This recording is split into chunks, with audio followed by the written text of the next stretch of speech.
Hello friends, தொடர்ந்து கீரை வகைகளோடு உங்களை சந்திப்பதில் மிக்க மகிழ்ச்சி.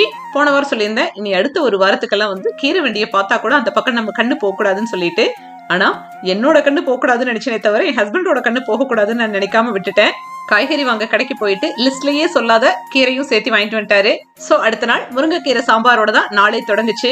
இந்த முருங்கைக்கீரை சாம்பார் ரெசிபி நம்ம யூடியூப் லாங் வீடியோஸ்ல இருக்கு. அந்த வீடியோவோட லிங்க் இந்த வீடியோ டைட்டிலுக்கு மேல டேக் பண்றேன், செக் பண்ணி பாத்துக்கோங்க தேவைப்படுறவங்க. நீங்க எல்லாரும் அகரம் ஃபவுண்டேஷனோட 15வது ஆனிவர்சரி வீடியோவை பார்த்திருப்பீங்கன்னு நினைக்கிறேன். இந்த 2 நாளா சோசியல் மீடியா பிளாட்ஃபார்மையே அந்த வீடியோக்கள் தான் ஆக்கிரமிச்சிருக்கு. நிஜமாவே படிப்பு ஒரு மனிதனோட வாழ்க்கையை எவ்வளவு அழகா மாத்தி இருக்குங்கிறத அகரம் மூலமா படிச்ச ஒவ்வொரு ஸ்டூடெண்ட்டும் அவங்களோட பேக்ரவுண்ட், அவங்க வளர்ந்த சூழ்நிலை, அதையெல்லாம் தாண்டி இப்ப அவங்க இருக்கிற சிச்சுவேஷன், இதையெல்லாம் எக்ஸ்பிளைன் பண்ணும்போது மெய்சிலிருக்க வச்சுச்சு. ஒரு குழந்தையோட படிப்பு தனிப்பட்ட முறையில அந்த குழந்தையோட வளர்ச்சி மட்டும் இல்லாம ஒட்டுமொத்த குடும்பத்தையுமே காப்பாத்தி இருக்கு. அப்படி பார்க்கும்போது 6000 குடும்பங்களுக்கு மேல இதனால பயன்பட்டு இருக்காங்க.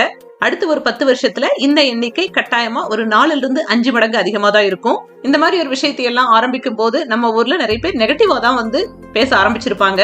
ஆனா அந்த நெகட்டிவா பேசினவங்களை எல்லாம் பொருட்படுத்தாம பாசிட்டிவா எவ்வளவு தூரம் போக முடியும்னு பாத்திரலாம்னு சொல்லிட்டு ஆரம்பிச்சதுனால மட்டும்தான் இவ்வளவு பெரிய விஷயத்த சாதிக்க முடிஞ்சிருக்கு. இன்னைக்கு இவ்வளவு ஒரு நல்ல விஷயம் செஞ்சு அந்த மாதிரி ஒரு வீடியோஸ் கீழே கூட நெகட்டிவ் கமெண்ட்ஸ் போட்டுட்டு இருக்காங்க. சோ அதனால நம்ம எவ்வளவு பெரிய உயரத்தை தொட்டாலும் இந்த நெகட்டிவா பேசுறவங்க நம்மளை சுத்தி இருக்கவே செய்வாங்க. அவங்களை எல்லாம் ஓர பார்வையில கூட பார்க்காம நேரா பார்த்து போயிட்டே இருந்தாதான் நம்ம ஜெயிக்க முடியும்.